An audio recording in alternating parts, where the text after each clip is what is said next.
Hey, look. Y'all look. Hey, what it is? I'm one of the hood members, man, who told my dog stay in school, man. You know, hey, I told my dog, man, stay in school, keep hooping. And for the members, bro, if you don't get your, boy, you look like Ludacris. Hey, boy. Hey. Look at me. Hey, yo, look, bro. Yeah. Come on. We hood. We good. We taking them to the trap. Hey, we taking them to the trap. We gonna eat regardless. We gonna eat. Yes, sir. Everybody eat. Hey, we got them for the low. Hey, we got them for the low. Matter of fact, I'ma sign them too. Open season. What's going on, guys? It's D-Ben. I hope y'all having a blessed day today, and welcome out to the movement.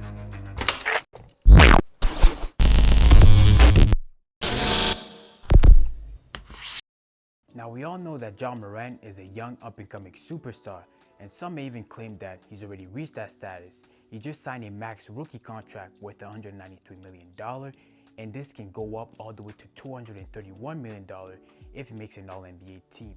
And not only that, he has an endorsement deal with Nike with his Ja ones dropping in April, and he has an endorsement deal with Powerade, literally reviving the brand after its long hiatus. But despite all this generational wealth, Ja still feels the need to hustle, just like that young hooper trying to make it out the streets to play in the league and make max dollars. Ja is of the same mindset, but he's trying to make it out the NBA. Ja's like, it doesn't matter that I'm making max dollars off my NBA contract and my other endorsement. I'm just trying to make it each and every way. Shout out to Ace Hood. Even though he's already made into the league, what else is he trying to make? Oh, no, I got it. Ja is known for his exploits on the basketball court, though he's not known for his exploits off of it. Therefore, he's trying to make his name off the basketball court as well to have the best of both worlds. Alright, let's get into his alleged gangster behavior. Now, it is important to note that these are allegations, but like the old saying goes, fool me once, shame on you. Fool me twice, shame on me. And let me add a last one. Fool me thrice, and I'm just an idiot. Ja Morant was one of the stars of last year's playoff before the Grizzlies hosted a heated series with the eventual champions, Golden State Warriors. 2 months after the loss to Golden State, Morant's mother was at a Finish Line shoe store at Memphis Mall when she got into a dispute with a store employee, according to a Memphis police report obtained by the Washington Post. She called Morant, who arrived shortly with a group of as many as 9 other people. Morant and his crew are asked to leave the mall parking lot suggested by the director of mall security. They denied the request and police intervention followed. This escalated into a verbal confrontation, the report says. And now, remember when I said Ja Morant was trying to make it out the NBA and make his name in the streets? Well, as his gang finally exit the premises, this is what Ja Morant said. Let me find out what time he gets off. And do I even need to define what Ja means by this? Come on, looks like Ja Morant got very good advice from his peers in the league. And I don't mean the NBA, I mean the other league, the one with no regulations. The NBA, the Grizzlies, and Ja's agent avoided commenting on this issue, and no arrests were made. The second incident. About a week after the shopping mall incident, Ja Morant held a pickup basketball game at the crib in Memphis, and one of the players invited to play was a local 17-year-old high school player. Now this kid had the task of guarding the All-Star, and as Ja is checking the ball, he throws it hard to his chest. The kid does the same thing and throws it just as hard back to Ja, though he says, the ball slipped through Morant's hands and it hit Morant's chin. Ja, taking this as a slight, goes on to approach the kid, placing his chin on his shoulder. Then he proceeds to tell his friend, do I do this to him? His friend says, yeah, do it. To no surprise, he strikes the kid in the jaw while his friend strikes him on the other side. The kid goes on to explain, I fell to the ground trying to cover my face so I wouldn't get hit in the face. I started getting hit, punched in my head, everything else. Ja hit me like 12 to 13 times, adding that the friend stroked him 4 or 5 times. Now here's Ja's version of the story on how things actually went down. Morant told the police that the kid was the aggressor since he threw the ball at his head. It was intentional. The kid then stepped up to Ja, pulling up his pants, and Ja, already being on that energy, saw that as a challenge. The kid wants to fight. Ja continued to say, like, alright, now I have to protect myself. But then I asked myself, protect yourself? From what exactly? Are you in danger? No.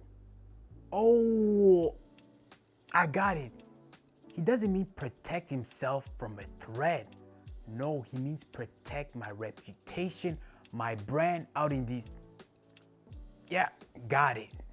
Morant does explain to the detective that he was in fact the first to swing and land the punch, but says that the ball was actually the first swing, at least to him. Now what does this mean? Let me explain what Morant means simplified. He's basically saying that the kid disrespected me by throwing the ball. That was disrespectful, and in my world that's seen as a threat, so he knew what was coming for him. My apologies, I forgot to mention a key event that happened while Ja and his friends were hitting the kid. So when everything finished, when they finally got off of him, the kid was leaving to go to his car. But as he was leaving, he saw Ja enter his house and come back with a gun tucked into his pants. And this is what the kid said. Morant came outside with his gun. It was tucked into his pants. And though he didn't pull it out, the boy said he saw Morant put his hand on it. Although the police never touched on the gun allegation with Ja Morant.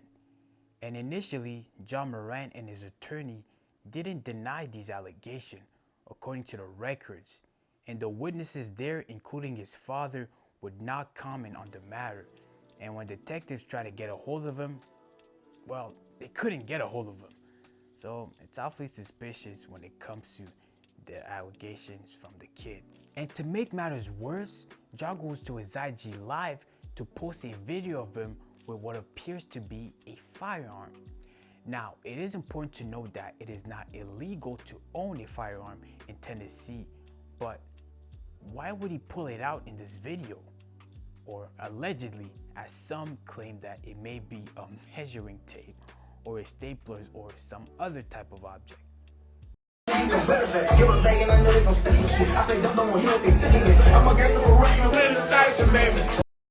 Like, come on. He appears to be in some sort of a nightclub, not wearing a shirt, showcasing his gold chain, though it might be silver, wearing grills, and it doesn't hurt the fact that he's fully tatted, has all the mannerism going on, and plus, he's listening to rap music with the lyrics literally saying, "I'm a gangster for real." Talk about music selection.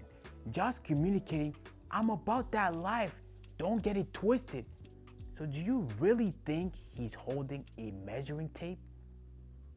To close off, Morant makes sure to show off his exploits during a game against the Houston Rockets. At least the ones he learned off the court. Check it out.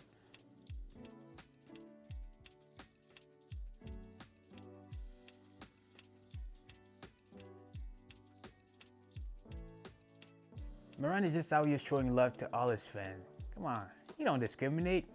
Anyways, the friend that helped Ja execute the beat up on the kid was believed to be Devontae Mack, a longtime friend of his.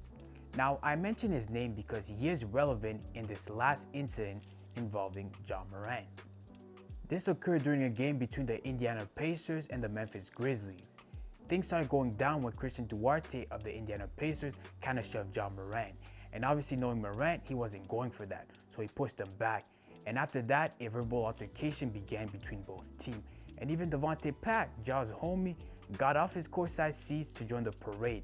And according to The Athletic, he was yelling out expletives. And to no one's surprise, he got thrown out by security. The ordeal did not stop on the basketball court. Although Devontae Mack was thrown out the game, he said, "Let's take this outside."